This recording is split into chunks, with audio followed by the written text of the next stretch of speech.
जागृत अवस्था में नहीं किया था।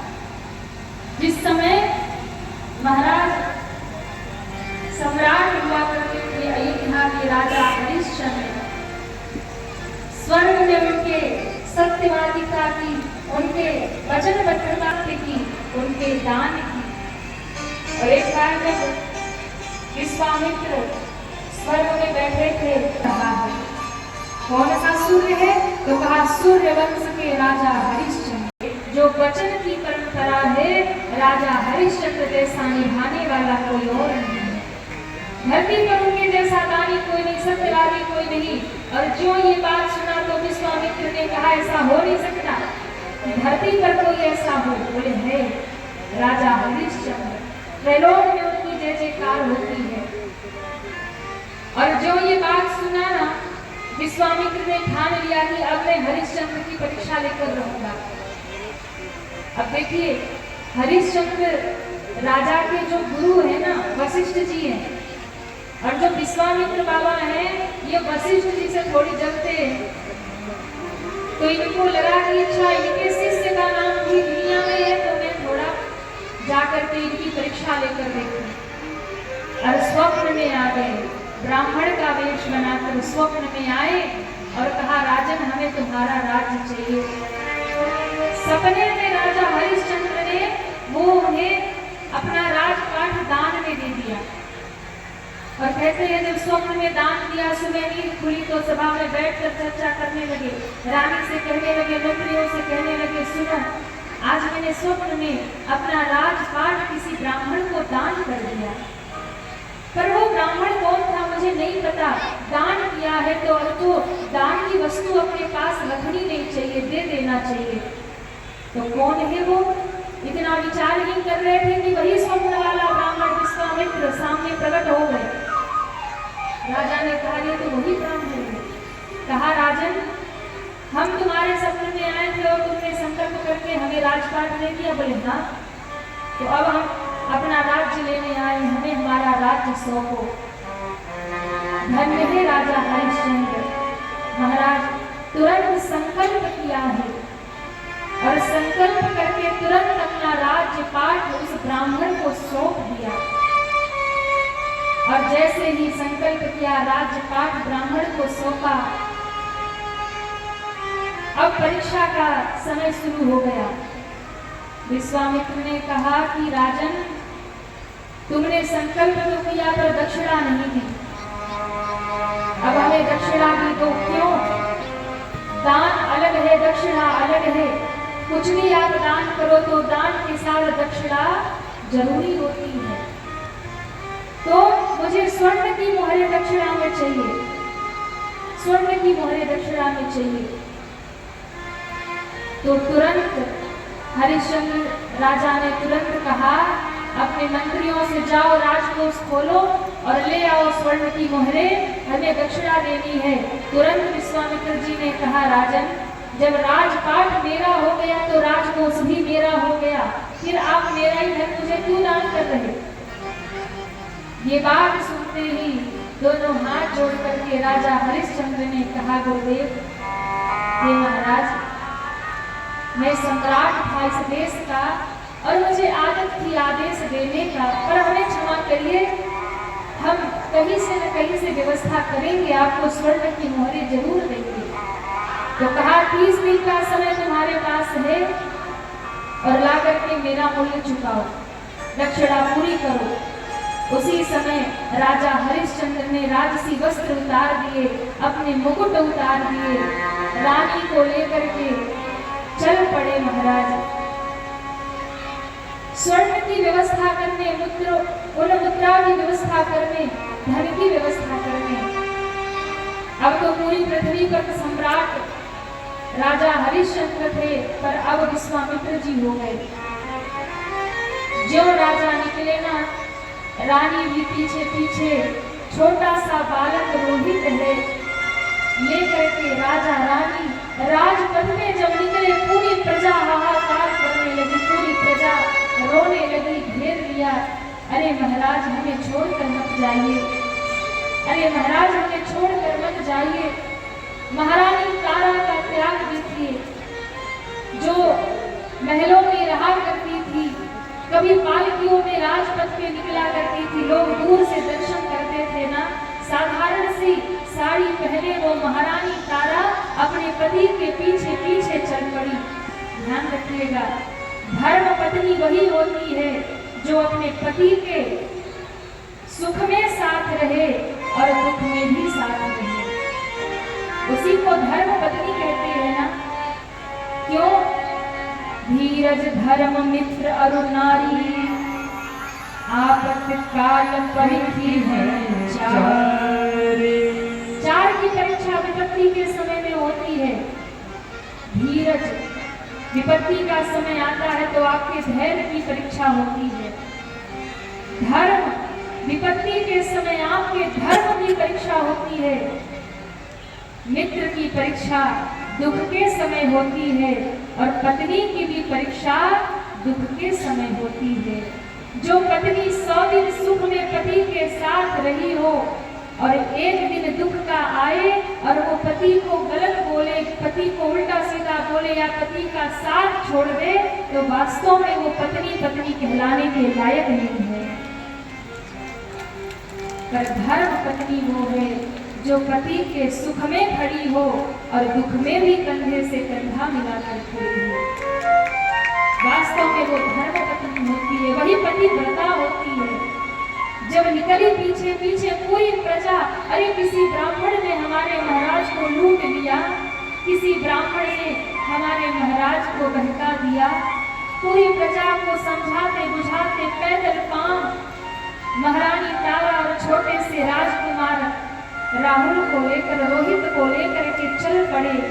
कहाँ जाएंगे? तो कहा काशी जाएंगे। क्यों? काशी पृथ्वी पर नहीं है, काशी पृथ्वी से अलग है, महादेव के त्रिशूल पर बसी है। अब जो राज्य, पहले तो एक छत्र सम्राट हुआ करते थे ना, पूरी पृथ्वी पर एक छत्र सम्राट राजा हरिश्चंद्र थे, तो वो कहीं भी नहीं रह सकते थे, क्योंकि जिस भूमि को दान में दे दिया उस दान की वस्तु में स्थान में रहने का अधिकार नहीं है। तो काशी जाएंगे क्योंकि काशी पृथ्वी से अलग है। छोटा सा बालक जो कभी मखमल के बिछौनों पर खेला करता था, पैदल पांव चलते चलते पांव में छाले पड़ गए, मुख सूख गया। महारानी तारा जो कभी दास दासियों के बीच में घिरी रहती थी, पैदल पांव चलने लगी। छोटा सा बच्चा प्रश्न करने लगा, पिताजी अभी कितनी दूर चलना है? कहा कुछ दूर और काशी आ जाएगी। कितनी दूर है काशी? कहा ज्यादा दूर नहीं बेटा, कुछ दूर और चलना है। चलते चलते महाराज हरिश्चंद्र काशी पहुंच गए और काशी में जब गए, काशी के गलियों में, उस चौक में, उस बाजार में घूमने लगे। अरे कोई हमें खरीद लो, कोई हमें ले लो। उन्हें पता था काशी में ऐसा स्थान है जहाँ मनुष्यों की बिक्री होती है, लोग दास दासी खरीद कर ले जाते हैं। राजा रानी और छोटा सा राजकुमार तीनों बैठ गए और तीनों बैठकर दिन भर इंतजार करने लगे, कोई खरीद ले, हमें उस ब्राह्मण की दक्षिणा चुकानी है। शाम हो गई, कहते हैं कोई खरीदार नहीं आया। आज अवधि पूर्ण होने वाली है, सामने विश्वामित्र वही ब्राह्मण का रूप लेकर प्रकट हो गए। अरे राजन, या तो तुम दक्षिणा चुकाओ या तो मैं तुम्हें श्राप दे दूंगा।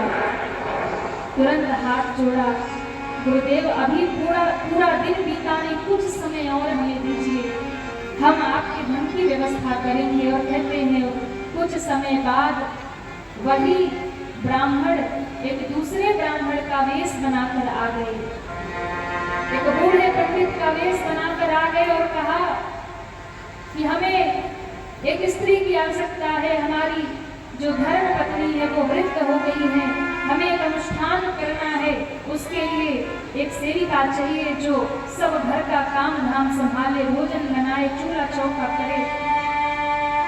और तुरंत राजा हरिश्चंद्र ने हाथ जोड़ के कहा, हे विप्रवर, यदि आप कुछ लेना चाहते हैं तो हमें ले चलिए, अपना दास बना लीजिए।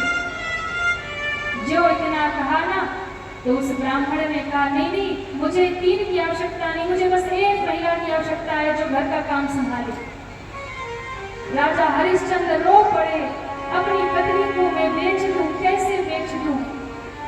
लेकिन तुरंत रानी खड़ी हो गई, महाराज के दोनों कंधों को पकड़ के कहा, महाराज हम आपकी धर्म पत्नी हैं, अर्धांगिनी है ना, आधा मेरा भी कर्तव्य है आपके साथ खड़े रहने का, इस धर्म में साथ देने का, इसलिए आप विचलित ना होइए। धर्म की परीक्षा तो कठिन समय में होती है, हमें बेच दीजिए महाराज। आप सोचिए, एक क्षत्रिय राजा, रघुवंशी राजा अपनी पत्नी का मोल लगा रहा, कितनी स्वर्ण मुद्रा दे दोगे? विश्वामित्र जी ने जितना मांगा था आधा देने को कह दिया। बोले ठीक है, मुझे स्वीकार है।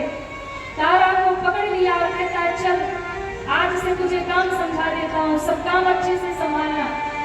जो महारानी तारा उस ब्राह्मण के पीछे पीछे जाने लगी, नन्हा सा रोहित रो पड़ा, अरे माँ तुम हमें छोड़ के क्यों जा रही हो? माँ मैं माँ के बिना नहीं रह पाऊंगा, मेरी माँ मुझे छोड़ के कहाँ जा रही?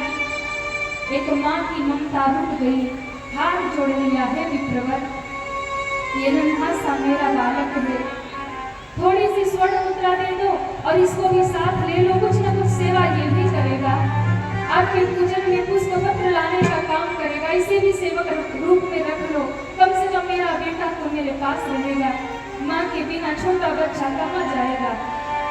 क्या ठीक है, थोड़ी स्वर्ण मुद्रा और दे दी। महारानी तारा महाराज हरिश्चंद्र के सामने से जाने लगी, पीछे पीछे नन्हा सा वो बालक जाने लगा।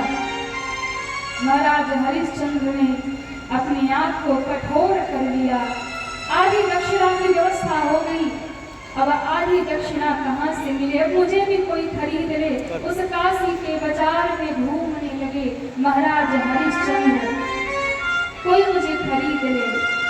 काशी के बाजार में फिरता हूँ लाचार में, काशी के बाजार में फिरता हूँ लाचार में, धर्म के कारण फिरूं बेचता लोगों अपनी जान में। मैं धर्म के कारण बिक रहा, अपने प्राण बेच रहा, कोई मुझे खरीद लो।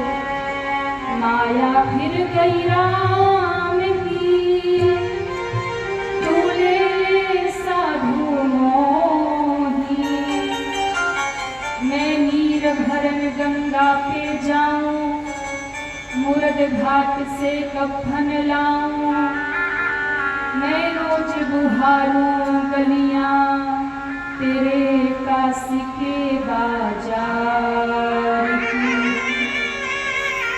मैं रोज बुहारूं गलियां तेरे काशी के बाजार। महाराज हरिश्चंद्र ने कहा, मैं हर काम करने को तैयार हूँ। उसी समय घाट का एक डोम राजा जो लोगों की चिता जलवाने का काम करते हैं आ गए और कहा, मुझे एक व्यक्ति की आवश्यकता है जो मेरा हर एक काम करता था वो आजकल नहीं रहा, मुझे आवश्यकता है। और जो स्वर्ण मोहरी थी उन्होंने दे करके खरीद लिया। शाम होते होते विश्वामित्र आ गए, दक्षिणा चुका दी महाराज, दक्षिणा चुका दी। राजा हरिश्चंद्र खड़े हो गए उस मरघट पर, उस काशी के घाट पर जहाँ चिता जलती है। काम क्या है? कर लेना है, आग देना है, कर लेना है, आग देना है। महाराज हरिश्चंद्र खड़े हो गए, हाथ में एक लाठी ले करके और कर लेने लगे, लाशों को अग्नि देने लगे और कहते हैं भोजन के नाम पर। अब महाराज हैं, कभी तो कुछ बनाया नहीं था, भोजन बनाने आता नहीं, कुछ सत्तू भेज देते थे, उसी को गंगा जल में घोल कर महाराज लेते, लेकिन वो भी नहीं पाते। क्यों? ज्यों ही वो कुछ खाने के लिए बैठते ना, विश्वामित्र परीक्षा इतनी कठिन लेने लगे कि कभी कुत्ते का वेश बना के सामने आ जाते। लोग अपने शवदाह करते, पिंडदान करते और उसके जो आटे बच जाते थे थोड़े बहुत, उस आटे को ही बना करके बाटी बनाकर जैसे ही पानी बैठते, विश्वामित्र किसी भिखारी का वेश बनाकर, किसी ब्राह्मण का वेश बनाकर, किसी कुत्ते का वेश बनाकर सामने खड़े हो जाते। 21 दिन हो गया केवल गंगा जल पी करके केवल गंगा जल पीकर हरिश्चंद्र राजा रह गए। शरीर सूख गया, मुख मुरझा गया, चेहरा काला पड़ गया। कहाँ राजपाट संभालते थे और कहाँ खड़े होकर के कफन लेते हैं और आग देते हैं। लेकिन विश्वामित्र की परीक्षा अब भी नहीं रुकी महाराज, अब भी नहीं रुकी परीक्षा। क्या हुआ? जिस ब्राह्मण के यहाँ महारानी तारा जाकर के काम संभालती थी, एक दिन उस मित्र ने कहा कि मुझे अनुष्ठान करना है, व्यवस्था करो। बच्चे के हाथ में डलिया पकड़ा दी, बेटा जा बगिया से पुष्प पत्र लेकर के आजा, बिल्व पत्र, शमी पत्र, पुष्प, तुलसी पत्र सब इकट्ठा कर ले। नन्हा सा बालक राजकुमार रोहित माँ की सहायता करता चल पड़ा आज बगिया की ओर। जो ही बाग में घुसा, बहुत सुंदर बगिया, पुष्प तोड़ने लगा, पत्र तोड़ने लगा। उसी समय कहते हैं विश्वामित्र काला नाग बनकर वृक्ष में लिपट गए। जो ही नन्हे से बालक रोहित ने झाड़ी में हाथ डाला, पुष्प पकड़ा था कि काला नाग बनकर फल फैलाकर विश्वामित्र ने उस नन्हे से बालक को डस लिया। जो ही सांप ने डसा, बालक रो पड़ा, धरती पर गिर पड़ा। माँ तुम कहाँ हो माँ? माँ एक बार मुझे मिलने आ जाओ माँ। गिर करके वो बालक रो पड़ा, हिलकियाँ भर भर के रोता, माँ मैं बचूंगा नहीं, एक बार तो माँ आ जा, एक बार अपनी गोद में उठा लो माँ, एक बार तो अपने लाला को निहार लो, मैं एक बार तुमसे बात कर लूँ, मैं बचूंगा नहीं। नन्हा सा बालक गिरा धरती पे, शरीर नीला पड़ने लगा। विश्वामित्र ने ये रूप बनाया व्यक्ति का और जाकर उसी गली में आवाज लगाने लगे, अरे किसका बेटा गया था बगिया में पुष्प लाने? उसे सर्प ने डस लिया। किसका बेटा था बगिया में पुष्प लेने गया? किसका बेटा था? ये बात महारानी तारा के कानों में आई और महारानी तारा एकदम उठकर खड़ी हो गई। मेरा रोहित गया था, मेरा लाला गया था बगिया से पुष्प लेने। कहा जिसका भी लाला था तुरंत जाकर अपने बच्चे को उठाओ, काले नाग ने उसे डसा है, उसका जीवन ज्यादा नहीं है। एकदम बिलख पड़ी, दौड़ी दौड़ी गई और कहती है उस ब्राह्मण के चरणों में गिर के, महाराज मेरे नन्हे से बालक को आज सांप ने डस लिया है, मुझे जाने दो। कहा नहीं, हम तुम्हें खरीद कर लाए हैं ना, पहले घर के सारे काम समाप्त करो, मेरे पूजा की तैयारी करो, मेरी यज्ञ की समीधा लकड़ियां सब इकट्ठी करो, फिर जाना। हम तुम्हें कार्य के लिए खरीद के लाए, कार्य पूरा करो। आप सोचिए उस महारानी के सामने तो माँ का हृदय उस समय क्या कहा होगा। बच्चा वहां तड़प रहा है, मौत से लड़ रहा, और ये माँ बेटे को हृदय से भी नहीं लगा पाई। दिन भर रोती रही, जल्दी जल्दी सारे काम किए और इतने काम बताए, सुबह से शाम हो गई और बेटा तड़प तड़प करके प्राण निकल गया। शरीर नीला पड़ा, उसी जंगल में पड़ा है। संध्या होते ही अंधेरा सा छाने लगा, सारे काम करके दौड़ी, हाँ बेटा रोहित मेरा लाला कहाँ रह गया? दौड़ी महारानी तारा, दौड़ते दौड़ते कभी किसी वृक्ष से टकरा जाती, कभी किसी लता से झाड़ी से टकरा जाती, कभी कांटे चुभ जाते, कभी कंकड़ चुभ जाते। शरीर की सुध नहीं है, हाँ लाला, हाँ बेटा, हाँ रोहित तू कहाँ है? अंधेरे में बेटे को ढूंढने लगी, शव मिला बेटे का, शरीर ठंडा पड़ गया था, नीला पड़ गया था। हृदय से लगा करके बेटे के लाश को रो पड़ी और कहती है आज मेरा रोहित मुझे छोड़कर चला गया है, महाराज आप कहाँ हैं? आज आपका बेटा मेरे मेरा इकलौता बेटा चला गया, मेरा रोहित मुझे छोड़कर चला गया। आप सोचिए उस माँ पर क्या बीती होगी। एक माँ के लिए सबसे अधिक दर्द, सबसे अधिक कष्ट दुनिया में अगर कुछ हुए ना तो अपनी बेटे की मौत को देखना। सबसे बड़ा दुर्भाग्य अगर कुछ किसी पिता के लिए है ना तो अपनी बेटे के शव को कंधा देना ये सबसे बड़ा दुर्भाग्य है। रोते रोते बेटे की लाश को उठा करके शमशान की ओर ज्यों चली महाराज। महारानी तारा के आंसू थम नहीं रहे। अंधेरे में पहुंच गई घाट पर, महाराज हरिश्चंद्र पहरा दे रहे। एक महिला के रोने की आवाज, एक स्त्री के रोदन की करुण क्रंदन कानों में पड़ने लगा।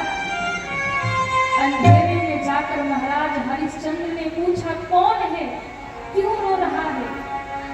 कहती है, महाराज आज मेरी दुनिया उजड़ गई। एक ही मेरा इकलौता बेटा था, उसको सर्प ने काट दिया, उसकी मौत हो गई। मेरे बेटे को चिता की आग चाहिए। एक माँ के लिए सबसे बड़ा दुर्भाग्य आज मेरे लिए। उस दिन दुर्भाग्य नहीं होता यदि माँ अपने बेटे के लिए रोटी मांगे। उस दिन दुर्भाग्य नहीं होता अगर उसे परवरिश के लिए कुछ किसी से मांग लेती, उसे पढ़ाने लिखाने के लिए मांग लेती। पर आज एक माँ के लिए सबसे बड़ा दुर्भाग्य अपने बेटे के लिए चिता की आग मांग रही। महाराज ने कहा, पहचान नहीं पाई कि ये महारानी है, अंधेरा था। ना महारानी पहचान रही कि ये वही महाराज हरिश्चंद्र है। महाराज आग चाहिए और ज्यों कहा, बोले कुछ कर है देने के लिए तुम्हारे पास? कफन भी चाहिए और कर भी चाहिए। अब तो एकदम बिलख कर रो पड़ी, हमारे पास कुछ नहीं है, मेरे बेटे को आग चाहिए। कहा, नहीं देवी, मैं तुम पर दया नहीं कर सकता, मैं मेरे स्वामी की विश्वास है, मैं मेरे स्वामी के साथ विश्वासघात नहीं करूंगा। कर दो, कफन दो, तभी तुम्हें आग मिलेगी।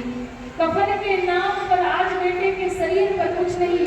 महारानी तारा ने अपनी साड़ी आगे फाड़ दी, बेटे के ऊपर डाल दिया। महाराज कफन के नाम पर ये आधी साड़ी मेरे पास है, यही ले लो और मेरे बेटे को आग दे दो।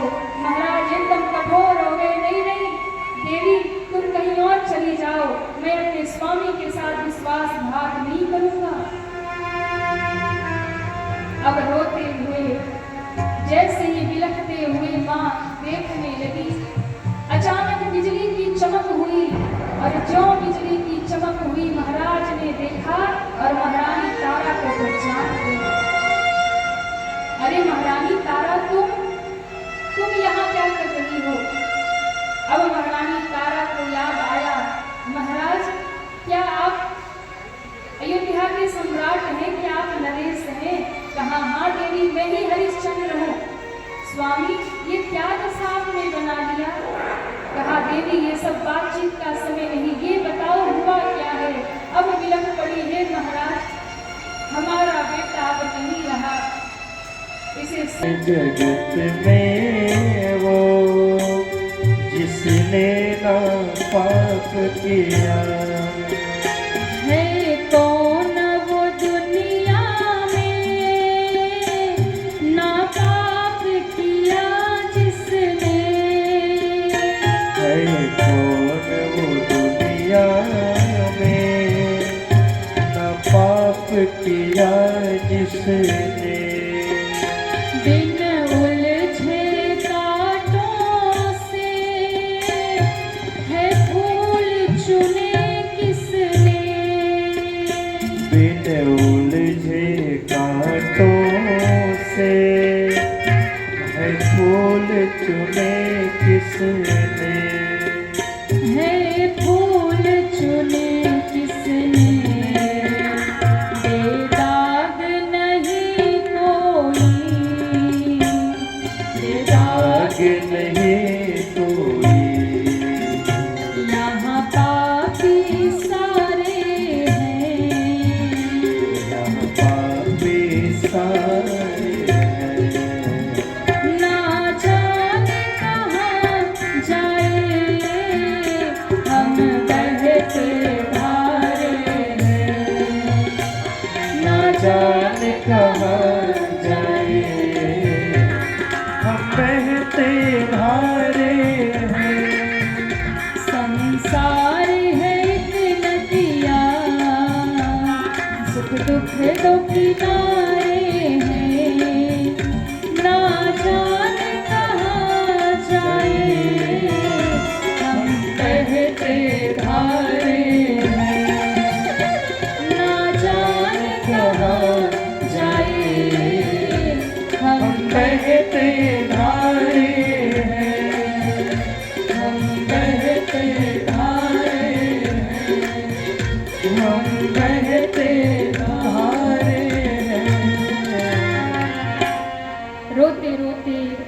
हो गई महारानी तारा। बेटे का शव रखा है किनारे पर, अब एक ही रास्ता है, गंगा जी में शव को बहा दे।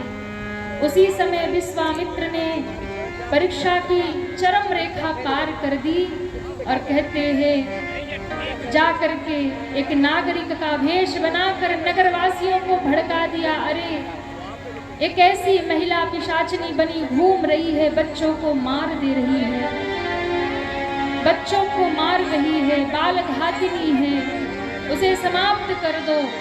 लोग दौड़े राजा के पास, एक ऐसी महिला आई जो बच्चों को मार रही है। राजा ने डोमराज को बुला करके कहा कि देखो कौन है, उसका वध करवाओ। राजा डोम ने बुलाकर हरिश्चंद्र को कहा जाओ देखो कोई ऐसी महिला आई है जो बच्चों को मारती है, बाल घातनी है, मार डालो उसे, उसका वध कर दो। राजा हरिश्चंद्र घूमने लगे कौन है ऐसी महिला। ढूंढते हुए जब गंगा के घाट पर पहुंचे, लोगों ने कहा यही है, बाल घातनी है, इसे मार दो। राजा हरिश्चंद्र ने जब देखा और महारानी तारा पर आदेश है मालिक का, इसे मार डालो, निर्दोष पत्नी की हत्या कर दो। आज महाराज अभी तक महाराज की आंखों में आंसू नहीं आए थे, पर अब राजा हरिश्चंद्र के आंखों में आंसू आ गए। हे विधाता, आज कैसी परीक्षा मेरी ले रहे हो, कैसा धर्म पालन मुझसे करवा रहे हो। मेरे ऊपर मेरे स्वामी का आदेश है कि मार दो, और मारना भी किसको है, मेरी निर्दोष पत्नी जो मेरे ही बेटे का शव लेके बैठी है, जिसको मैं अपने हाथ से अपने बेटे को आग भी नहीं दे पा रहा, चिता नहीं दे पा रहा, और अब पत्नी को भी मार दूं। ये मुझसे नहीं होगा, ये मैं कैसे कर दूंगा। लेकिन फिर याद आया, नहीं, मुझे धर्म का पालन करना है, मुझे सत्य का पालन करना है। और ये सोच करके खड्ग उठाया ही था, और महाराज ने कहा महारानी मुझे क्षमा कर दो, मैं जानता हूँ तुम निर्दोष हो, मैं जानता हूँ बेटे का शव है, पत्नी को मारने का आदेश है, स्वामी की आज्ञा भी माननी है।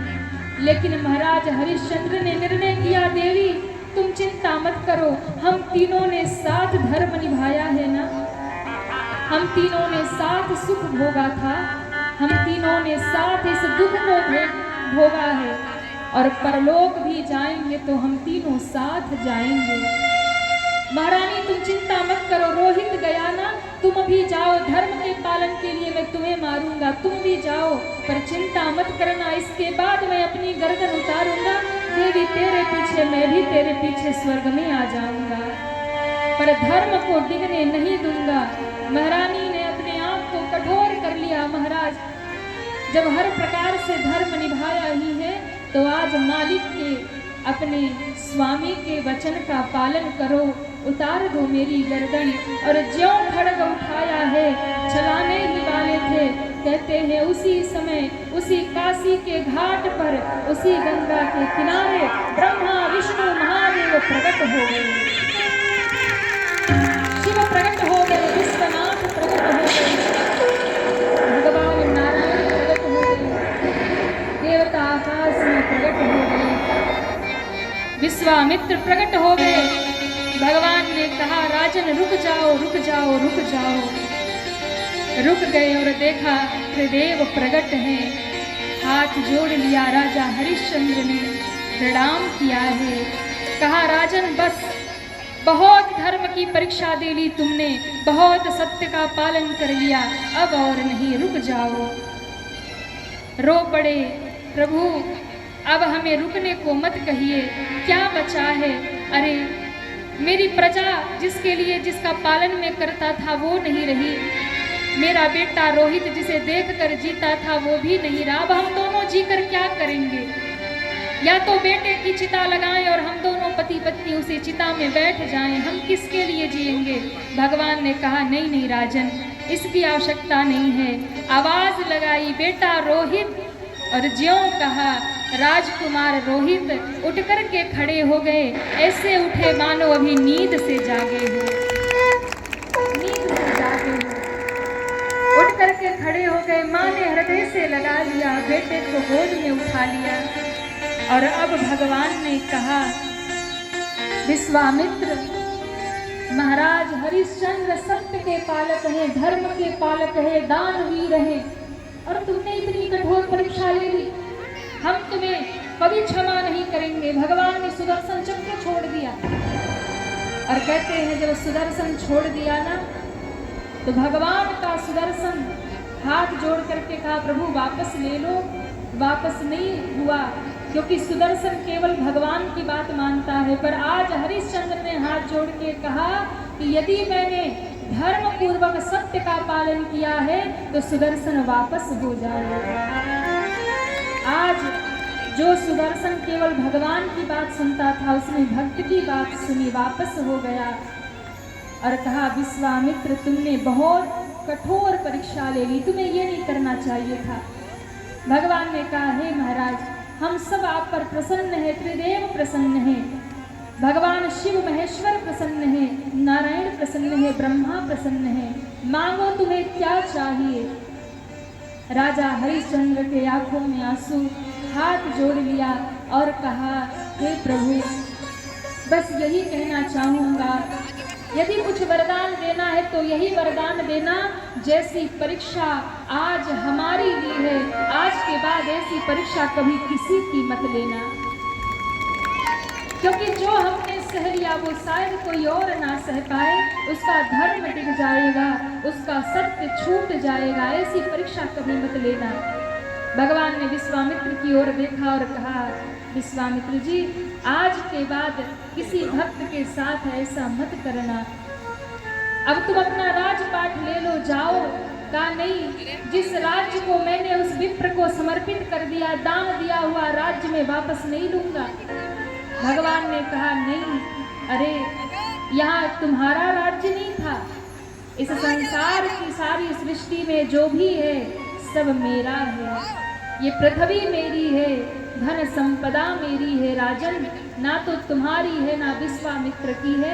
लेकिन उसी दिन ऐसा संतों से मैंने सुना, उसी दिन रोहित को राज तिलक करके गद्दी पर बिठा दिया और राजन ने उस गद्दी को स्वीकार नहीं किया, व्रत ले लिया, आजीवन भगवान के भजन में लग गए, उस गादी को फिर स्वीकार नहीं किया।